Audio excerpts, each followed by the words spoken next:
What the heck is this? The room is covered in dust.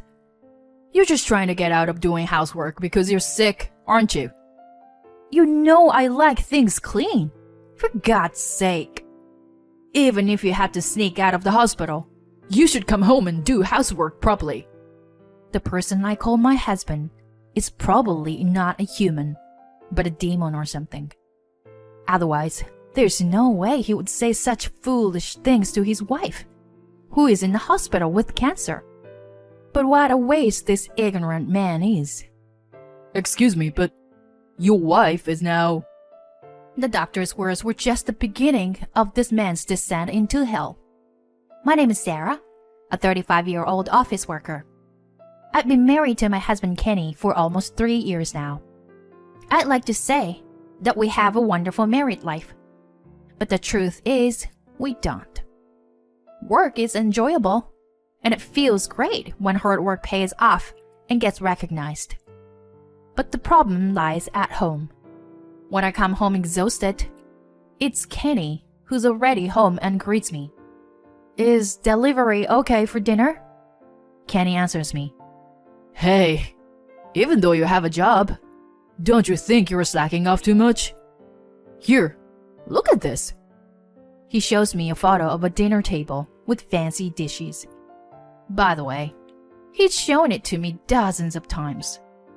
It all started about 2 years ago when Kenny attended his high school reunion. I want to unify the furniture and make the room look like this. See? My husband showed me a stylish room photo that looked like a model house. It seems he went to a friend's house for drinks after a reunion. His friend lived in a high-rise condo, and my husband seemed to envy that room. However, the friend was a successful young businessman, and our household income was not high enough to live a similar lifestyle. Moreover, my husband said he wanted to move out. He wanted to live in a room that cost twice the rent of our current apartment. So, where are we going to get the money for that? My husband said to my cold reaction. We'll manage it somehow, you know? I mean, we're both working, so we'll figure it out, right? Finally, I got angry with my husband snickering and said, Enough already! Do you even understand the concept of living within our means? From now on, you should pay for your beer with your own pocket money. He glared at me, maybe because I was scary, and muttered, What?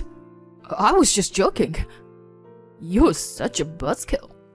He was mumbling for a while, but I was sure he wasn't joking. We continued to bicker, and I started to experience stomach pains and other stress-related symptoms. I thought it was just stress until something strange happened to my body.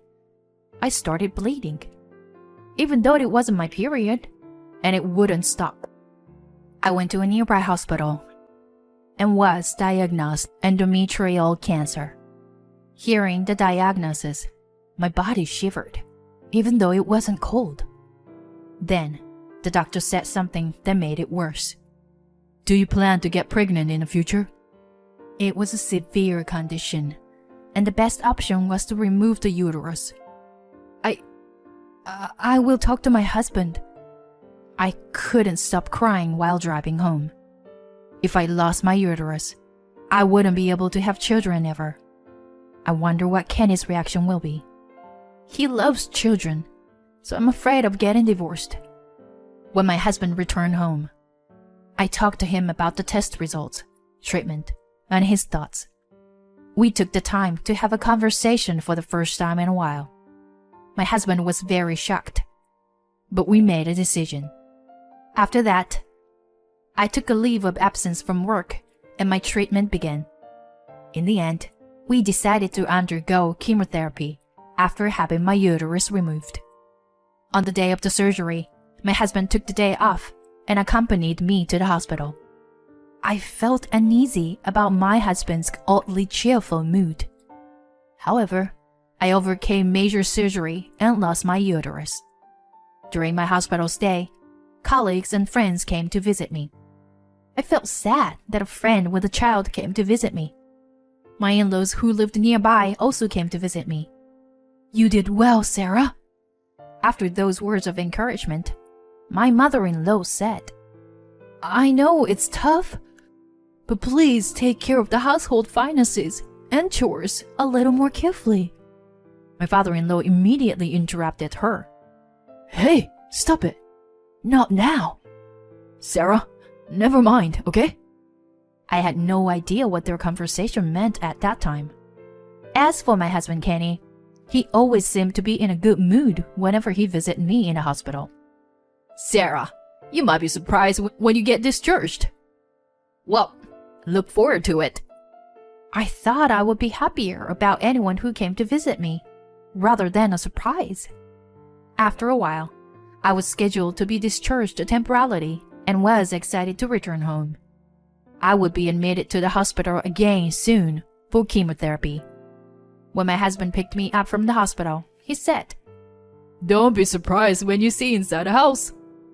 I had a feeling of unease. What is this?" As soon as I entered the house, I was shocked. The inside of the house had changed drastically from before I was hospitalized. The previously fresh and white-themed rooms had turned into a sleek black-themed one. The sofa and table that I liked, as well as the rug that was on the floor, were all gone. Everything had been replaced with furniture that my husband liked.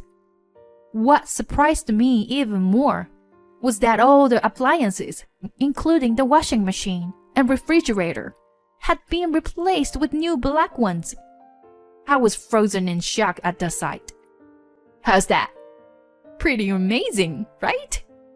I did it all by myself." At my husband's smug remark, I felt like collapsing. I hurried to the bedroom. Once inside, it was clear that it was also completely different from before. My wardrobe. Oh no. Where's my wardrobe? At my words, my husband's face grew anxious. "Oh, that. Sorry. I guess I got carried away and threw it away." My patience finally ran out with my husband's nonchalant chuckling. "What? You threw it away? Don't joke around. Do you remember how important that wardrobe was to me? I told you that, didn't I? Bring it back here now. Give it back." With every shout, my wound throbbed with pain. My husband stayed silent for a moment before speaking. "I said I already threw it away, so there's nothing I can do. You're so annoying." He then stormed out of the room. I collapsed into a sitting position in the now unrecognizable room. I didn't want to cry, but tears flowed down on my face anyway. The truth was that the wardrobe was a precious gift from my mother when I got a job and left home. My parents had divorced when I was in elementary school, and I had lived with my mother ever since. She had passed away in a traffic accident not long after I got married. That wardrobe was an irreplaceable moment of my late mother. Of course, I had told my husband about it many times. Life had been a living hell until my next hospitalization. I had been looking forward to coming home so much, but my husband had been in a bad mood and barely spoke to me since then. Not only that, but he demanded that I do the housework, even though my wounds were still hurting. Don't ask the impossible. I'm in a recovery period, and I need to rest. You should take care of yourself. After that day, my husband began to harass me. He only cared about himself. He would intentionally wash only his own clothes and avoid washing mine. When he brought food, he would eat it in front of me as if flaunting it. I was tired of his childish behavior and didn't have the energy to deal with him. So I turned to my friends for support. On the day of my readmission, My husband did not accompany me to the hospital, and I went alone. Chemotherapy was much harder than I imagined. I was shocked to see my hair falling out day by day, in addition to nausea. As for my husband, he went on a long business trip shortly after my admission. I thought he would contact me out of concern, but he didn't contact me at all during my hospitalization. One day, my phone rang continuously, and I hesitated to answer because I no longer had the energy to talk to my husband. Then, my husband called the hospital out of impatience. I switched to speaker call. What the heck is this? The room is covered in dust. You're just trying to get out of doing housework because you're sick, aren't you? You know I like things clean, for God's sake. Even if you have to sneak out of the hospital, you should come home and do housework properly. The nurse who brought the phone looked tense. Then, the unexpected person who responded to my husband's foolish words was, Excuse me, but your wife just left the hospital a moment ago and is currently busy with procedures. Can you please not disturb her with nonsense talk? What? Who do you think you were to speak like that? You can clean the house yourself. In all my years as a doctor, I've never met such an ignorant person like you. I'm disgusted. The doctor hung up the phone, leaving my husband flustered. Later, the doctor explained to me that he had a doctor and had become emotional, and he apologized for his rudeness. I told him not to worry, and that I planned to divorce my husband anyway. After being discharged, I went to a certain place, and my husband came into the room, looking upset. Mom, Dad, what are you doing here? My husband stood there, silently, without offering any words of comfort upon seeing me. My mother-in-law coldly said to him, We went to pick her up, because today was the day of her discharge. Sit down over there, Kenny. My husband's eyes flickered, as if he had something to hide, and he was visibly shaking. You have something to apologize to Sarah and us, don't you? My mother-in-law asked my husband, who remained silent. You asked us for financial assistance, claiming that Sarah spends money recklessly. Was it all lies, wasn't it? Explain. My furious father-in-law's voice echoed through the room. It turned out that my husband had told a very malicious lie. During my second hospitalization, my in-laws told me something. I know this is not the time to discuss it, Sarah, but we want to make it clear that this will be the last time we lend you money. My mother-in-law told me. I was stunned. Excuse me? What is this all about? That was when we first realized that my husband was lying. My in-laws thought it was strange that my husband would come begging for money, even when I was hospitalized. Then he begged them for help with my hospital expenses, claiming that they were too expensive. I immediately knew where my husband's money was going. If you come to our house, you'll find out right away what Kenny is spending the money on. I told my in-laws, giving them the key to our house. They returned to the hospital, surprised by what they had seen. I have no intention of continuing to live with your son as a married couple. I'm divorcing him. What I can't forgive the most is that he got rid of the wardrobe my mother gave to me. What do you mean? The wardrobe? You're saying that Kenny threw away your mother's wardrobe? No, I will never forgive him for what he's done to you. I told my mother-in-law, who grasped my hands in tears. I can't and I won't spend my life with you anymore. I mean, I would slap you right now if I wasn't still recovering. My voice trembled with anger, and my husband retorted. No, divorce is too extreme. You must be happy that your room looks stylish, right? You should be grateful. The house was pitch black and my heart was sinking. We managed our living expenses through joint incomes in my husband's account, while saving for the future in mine.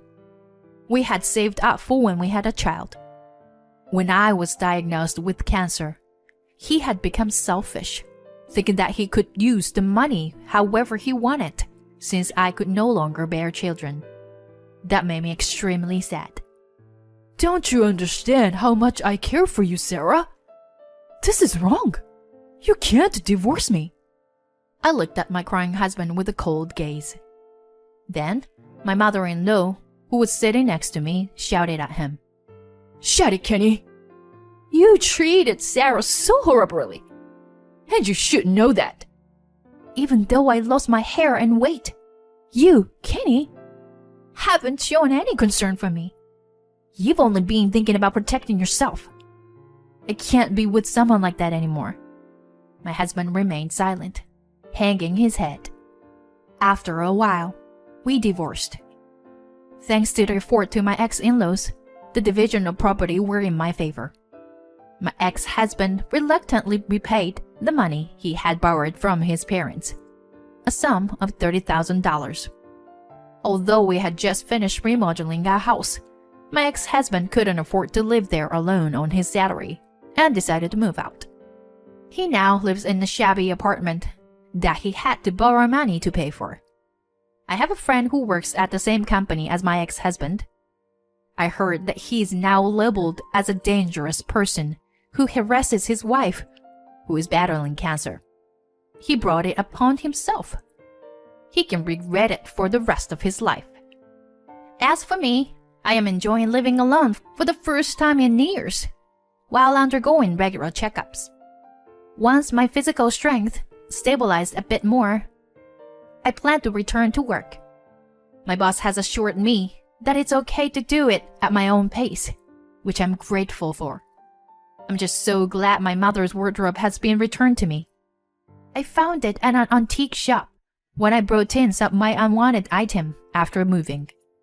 It was what my mother gave me, and it may not have been an expensive piece of furniture, but it was the only memento that I cherished.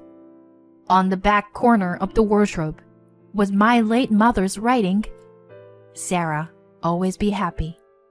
I've tried my best to remember my mother's words and worked hard. Of course, that won't change in the future.